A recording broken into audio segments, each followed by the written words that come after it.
अस्सलाम वालेकुम viewers, welcome to infotainment. सबसे पहले कहना चाहूँगी कि आपके प्यार भरे कमेंट्स का बहुत शुक्रिया। और जो मेरे चैनल पर न्यू है उनसे कहना चाहूँगी कि चैनल को सब्सक्राइब कर लें, बेल आइकन का बटन प्रेस करना ना भूलिएगा ताकि आने वाली हर इन्फॉर्मेटिव वीडियो आप तक पहुँच सके। तो आज की वीडियो बहुत दिलचस्प है, वीडियो का कोई पार्ट स्किप ना कीजिएगा और लाइक करना ना भूलिएगा। और वीडियो पसंद आए तो लाइक करना ना भूलिएगा, शेयर ज़रूर कीजिएगा और कमेंट करना ना भूलिएगा। तो आज की वीडियो बहुत ही दिलचस्प है। आज हम बात करेंगे एक्जिमा पे, स्किन एलर्जीज़ पे। सबसे पहले मैं आपको इसकी वजूहात बताऊंगी कि ये किन वजूहात की बिना पर होता है एक्जिमा, एलर्जीज़, किसी भी किस्म के स्किन रिएक्शंस। और फिर हम जाएंगे इनके एक होम रेमेडी की तरफ, इनके ट्रीटमेंट की तरफ। तो चलिए अपनी वीडियो स्टार्ट करते हैं। जी तो व्यूअर्स, सबसे पहले हम बात करते हैं कि एक्जिमा की जो मोस्ट कॉमन वजूहात हैं वो क्या हैं, एक्जिमा क्यों होता है। और अभी तक की जो रिसर्च है इसमें बताया गया कि एक्जिमा का कोई प्रॉपर ट्रीटमेंट नहीं है। लेकिन ऐसा नहीं है, जैसा कि मैं अपनी प्रीवियस वीडियो में भी आपको बता चुकी हूँ कि दुनिया में कोई ऐसा मर्ज़ नहीं है जिसकी शफा ना हो। तो आज हम पहले इसके रीज़न्स पे बात करेंगे कि एलर्जीज़, किसी भी किस्म की स्किन एलर्जीज़ क्यों होती हैं और इनकी क्या वजूहात होती हैं। फिर स्टेप बाय स्टेप मैं आपको इसका ट्रीटमेंट बताऊंगी। तो सबसे पहले इसकी जो मोस्ट कॉमन रीज़न है वो है स्ट्रेस। लेकिन क्योंकि ये सम टाइम बच्चों में भी अर्ली एज में ही पाया जाता है किसी भी किस्म का स्किन एलर्जी, आप साथ साथ मैं कोशिश करूँगी कि इसके एक्चुअली इमेजेस बहुत हार्श हैं, तो मैं कोशिश करूँगी कि ज़्यादा हार्श इमेजेस ना लगाऊं ताकि देखने वालों को इतना बैड फील ना हो। तो इसलिए मैं सॉफ्ट इमेजेस से आपको ये क्लियर करने की कोशिश करूँगी। तो जी, तो मैं बात कर रही थी कि इसके जो मेजर या कॉमन कॉजेज़ हैं वो क्या हैं। इसका एक तो कॉज है कि आपको अगर किसी किस्म का स्ट्रेस है तो वो भी एक्जिमा की वजह हो सकता है। और अगर आपका जो इम्यून सिस्टम है वो इतना स्ट्रॉन्ग नहीं है तो वो भी एलर्जी का बायस बन सकता है। इसके अलावा अगर विंटर में लो ह्यूमिडिटी है क्लाइमेट के अंदर तो वो भी इसकी एक मेन वजह हो सकता है।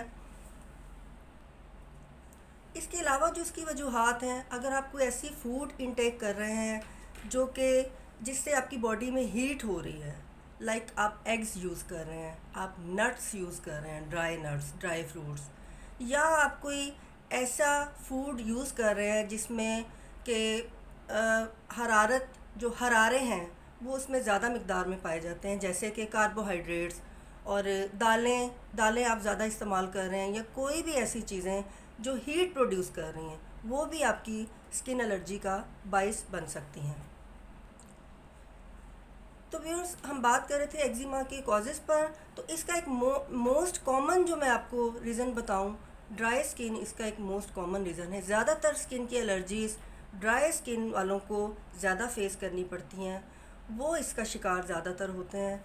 और ड्राई स्किन के लिए नॉर्मली जो एनवायरनमेंट है वो बहुत मायने रखता है। अगर एनवायरनमेंट में ह्यूमिडिटी कम है और उनकी स्किन सेंसिटिव है तो वो जल्दी ड्राई हो जाती है। इसके लिए वो आम रूटीन में कोई लोशन वगैरह, मॉइस्चराइज़र्स वगैरह यूज़ करते हैं। और मोस्टली देखा गया है कि जिनकी स्किन पर एलर्जीज़ होती हैं या ज़्यादा ड्राई स्किन होती है, वो जैसे जैसे मॉइस्चराइज़र यूज़ करते हैं उसका उल्टा रिएक्शन होता है कि उनकी और ज़्यादा ड्राई स्किन होना शुरू हो जाती है।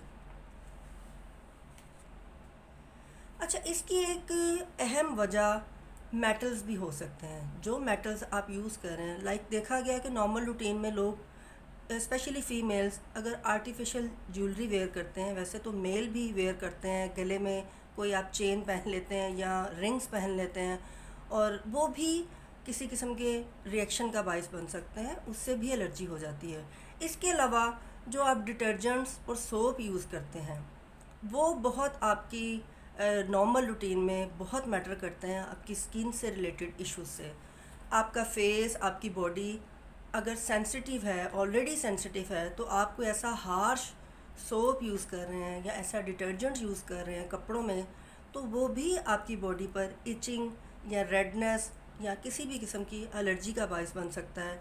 इसके अलावा ख़वातीन में जो इसकी कॉमन रीज़न है वो मेकअप का इस्तेमाल भी हो सकता है। इसके अलावा ख़वातीन में जो इसकी मोस्ट कॉमन रीज़न है वो किसी भी किस्म की ब्रांड का किसी मेकअप का इस्तेमाल से भी कोई ऐसा स्किन इशू हो सकता है। जैसा कि मार्केट में डिफरेंट क्रीम्स अवेलेबल हैं सन प्रोटेक्शन से रिलेटेड या ऐसी कोई लो कैटेगरी के ब्रांड्स जो मेकअप से रिलेटेड हैं, वो भी आपकी स्किन को डैमेज करने का कॉज हो सकते हैं। तो सबसे पहले तो मैं फ़ीमेल्स को स्पेशली कहना चाहूँगी कि जब भी आप कोई मेकअप ब्रांड ख़रीदें, कोई भी आप स्किन की प्रोडक्ट्स ख़रीदें, तो उसकी क्वालिटी पे कंप्रोमाइज़ ना करें। आप फेस के लिए, बॉडी के लिए हमेशा कोई अच्छी प्रोडक्ट्स चूज़ करें और अपनी स्किन के अकॉर्डिंग यूज़ करें। ड्राई स्किन अगर आपकी है तो आप ड्राई स्किन के अकॉर्डिंग वो प्रोडक्ट्स ख़रीदें जिसमें हेलुरोनिक एसिड हो या वाटर बेस्ड प्रोडक्ट्स हों, वो आप इस्तेमाल करें ताकि आपकी स्किन जो है मज़ीद ड्राई ना हो, किसी किस्म का रिएक्शन ना हो। एक्जिमा की या स्किन रिएक्शन या स्किन एलर्जी की या इचिंग की एक मेन वजह वो फैब्रिक भी हो सकता है जो आप बॉडी पे नॉर्मली वेयर कर रहे हैं। समटाइम देखा गया है कि लोगों को, मोस्टली लोगों में ये कॉमन प्रॉब्लम है कि सर्दियों में जब वो वूल का स्टफ़ पहनते हैं, क्योंकि वो बहुत जल्दी हीटअप हो जाता है, वो गर्म रखता है बॉडी को, तो जैसे ही वो उससे बॉडी गर्म होती है तो स्किन पर एलर्जी होना शुरू हो जाती है। तो ये मोस्ट कॉमन जो देखने में आया है प्रॉब्लम कि लोगों को फैब्रिक से भी एलर्जी होती है। तो अगर जिन लोगों को ऑलरेडी स्किन से रिलेटेड इशू हो, उनको बहुत सोच समझ के फैब्रिक यूज़ करना चाहिए। उन्हें बहुत सोच समझ के फैब्रिक चूज़ करना चाहिए। उन्हें वूल टाइप के फैब्रिक से अवॉइड करना चाहिए। इसके अलावा जो एक बहुत ही कॉमन और बहुत ही मेन कॉज़ है स्किन एलर्जीज़ का, जिसको कि आम रूटीन में हम बिल्कुल नज़रअंदाज करते हैं, सिगरेट स्मोक। सिगरेट का धुआं जितना सिगरेट इन्हेल करने वाले के लिए, जितना स्मोक इन्हेल करने वाले के लिए डेंजरस है, उससे कहीं ज़्यादा वो डेंजरस उस इंसान के लिए है जो उस स्मोक में सांस ले रहा है। जो सिगरेट नहीं पी रहा वो भी उतना ही डैमेज हो रहा है उससे, और ये सबसे बड़ी कॉज़ है और हम कॉमनली इसको नज़रअंदाज कर रहे हैं। तो व्यूअर्स इसके अलावा जो इसकी एक रीज़न है वो है बैक्टीरियल इन्फेक्शन। हमारे इर्द गिर्द बहुत से बैक्टीरिया हर वक्त मौजूद होते हैं। डिपेंड करता है कि आप कितने क्लीन एनवायरनमेंट में रह रहे हैं। कोशिश किया करें कि अपने इर्द गिर्द के एनवायरनमेंट को क्लीन रखें। आप जो नॉर्मल रूटीन में जो चीज़ें यूज़ कर रहे हैं, आपके पहनने के कपड़े, आपका बिस्तर, आपका तकिया, आप जो बर्तन यूज़ कर रहे हैं खाना खाने के लिए, वो क्लीन हो, हाइजेनिक जो है पर्सनल, उसका बहुत ज़्यादा ख्याल रखें, तो आप बहुत से स्किन के इश्यूज से बच सकते हैं।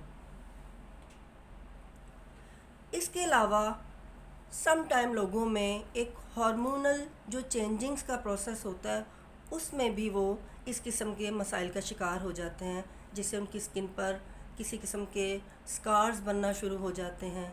तो हार्मोनल डिस्टर्बेंस भी इसका एक मेजर कॉज है।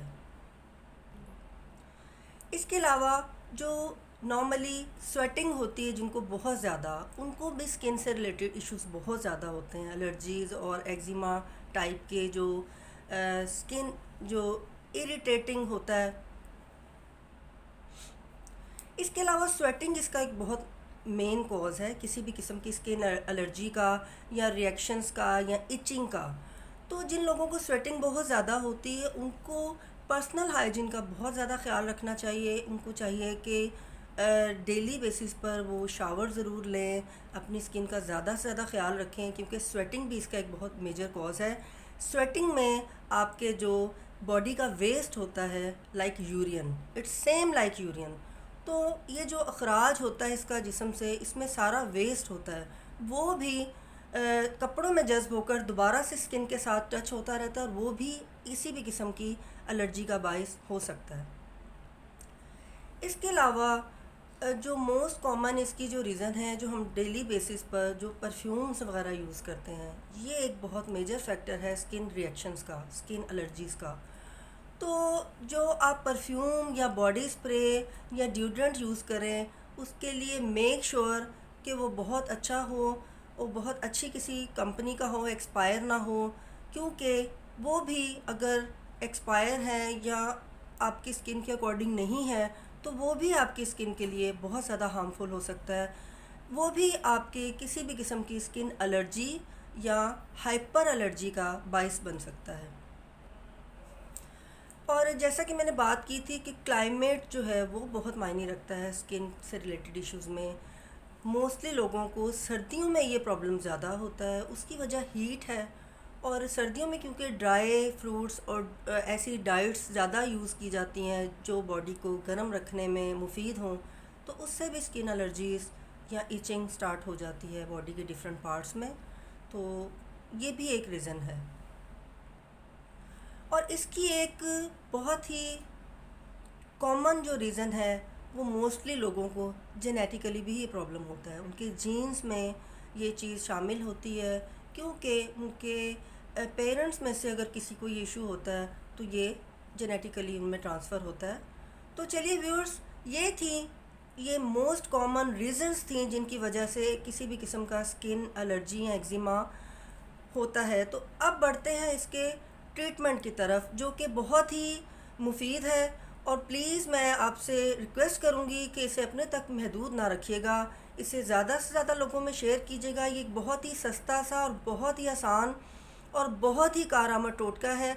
जब आप इस चीज़ के बारे में जानेंगे कि इसका ट्रीटमेंट क्या है तो आपको लगेगा ये तो मोस्ट कॉमन चीज़ है, इजीली मार्केट में भी अवेलेबल है, किसी भी पंसार से आप ले सकते हैं। और दो सिर्फ चीज़ें इसमें ऐड होंगी और आप सरप्राइज होंगे कि आपके स्किन से रिलेटेड जितने भी इशू हैं, जितने भी पुराने हैं, वो सब के सब सॉल्व हो जाएंगे। और ये जो मैं आपको रेमेडी बताना जा रही हूँ, और ये जो व्यूअर्स मैं आपको रेमेडी बताने जा रही हूँ, ये बहुत ही कारआमद है और इसको ज़रूर ट्राई कीजिएगा। जिन लोगों के साथ भी ये स्किन से रिलेटेड कोई भी मसला है, इसे बॉडी के किसी भी पार्ट पर आप अप्लाई कर सकते हैं और ये हर एज ग्रुप के लिए है। ये अब बच्चे, बड़े, बूढ़े और किसी भी किस्म के पेशेंट्स को किसी और बीमारी की वजह से भी अगर उनकी स्किन पे कोई एलर्जीज़ हो रही हैं, कोई इचिंग हो रही है, इरिटेशन हो रही है या एक्जिमा हो रहा है, किसी भी किस्म का एक्जिमा, उसके ऊपर ये एप्लीकेबल है, आप उसको यूज़ करवा सकते हैं। और एक चीज़ कहना चाहूँगी कि एक्जिमा की कोई एक किस्म नहीं है। एक्जिमा की अब तक जो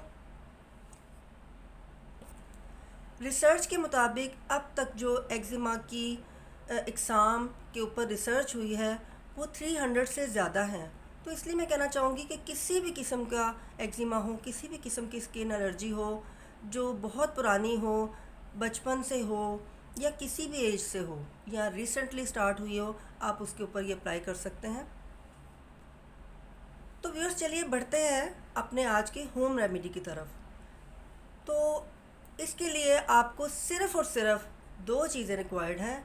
आपको स्क्रीन पर भी आप देख सकते हैं, लेकिन मैं आपको वर्बली भी बताऊंगी कि आप लेंगे गंधक, जिसे सल्फ़र भी कहते हैं, जो कि बहुत सी मेडिसिन्स में यूज़ होती है।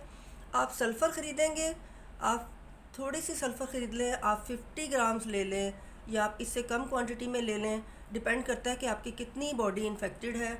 आप उसका पाउडर लें। आप 1 टीस्पून जो है वो थोड़े से सरसों के तेल में मिलाकर इसका एक पेस्ट तैयार कर लें। और जब भी आप बॉडी पर अप्लाई करने लगें, बॉडी के किसी भी पार्ट पर इसको अप्लाई करने लगें, तो इसको हथेली पर लेकर इसको 1-2 ड्रॉप इसमें पानी ऐड करें और इसको मिक्स करके अच्छी तरह एक पेस्ट सा बना लें। अप्लाई करने से पहले आप इसको अपनी हथेली पर लेकर एक पेस्ट बना लें, ये क्रीम की शक्ल में आ जाएगा। उसके बाद आप इसको अप्लाई करें। तो ये इस कदर आजमूदा टोटका है कि इसे ज़रूर ट्राई कीजिएगा। और वीडियो के इख्तिताम पर मैं आपको इससे रिलेटेड थोड़ी सी फूड्स भी बता दूं कि कौन सी फूड्स हैं जो इसको हाइपर एलर्जी का बायस बनती हैं, जो थोड़ा सा ऐसे पेशेंट्स को अवॉइड करनी चाहिए जिनको एक्जिमा हो या जिनको किसी भी किस्म की स्किन एलर्जी हो। उनको कौन सी फूड्स नहीं लेनी चाहिए जब तक कि वो ठीक ना हो जाएं। तो जिन भी पेशेंट्स को इसका प्रॉब्लम हो स्किन एलर्जी का, तो जिन भी लोगों को स्किन से रिलेटेड मसाइल हों, उनको चाहिए कि एग्स से अवॉइड करें, उनको चाहिए कि नट्स जो हैं ड्राई फ्रूट्स उनसे अवॉइड करें जब तक कि वो ठीक ना हो जाएं। इसके अलावा वो कोई भी डेयरी प्रोडक्ट्स जो हैं उनसे अवॉइड करें, काओ मिल्क से अवॉइड करें। इसके अलावा वो ऐसी डाइट्स लें जिसमें विटामिन D3 हो, B12 हो और जिसमें ज़्यादा से ज़्यादा विटामिन E हो, उनको ऐसी डाइट्स लेनी चाहिए। तो व्यूअर्स, उम्मीद है कि मेरी आज की वीडियो आपको बहुत पसंद आई होगी और बहुत दिलचस्प लगी होगी। वीडियो पसंद आई हो तो लाइक करना ना भूलिएगा और शेयर करना ना भूलिएगा और कमेंट्स भी ज़रूर कीजिएगा ताकि मैं जान सकूं कि आपको मेरी वीडियो कैसी लगी और आप किस मौजू पर वीडियो देखना पसंद करेंगे। और फिर कहना चाहूँगी कि चैनल को सब्सक्राइब करना ना भूलिएगा, बेल आइकन को ज़रूर प्रेस कीजिएगा ताकि आने वाली हर वीडियो आप तक पहुँच सके। अपना और अपने प्यारों का बहुत ख्याल रखिएगा। अल्लाह हाफ़िज़।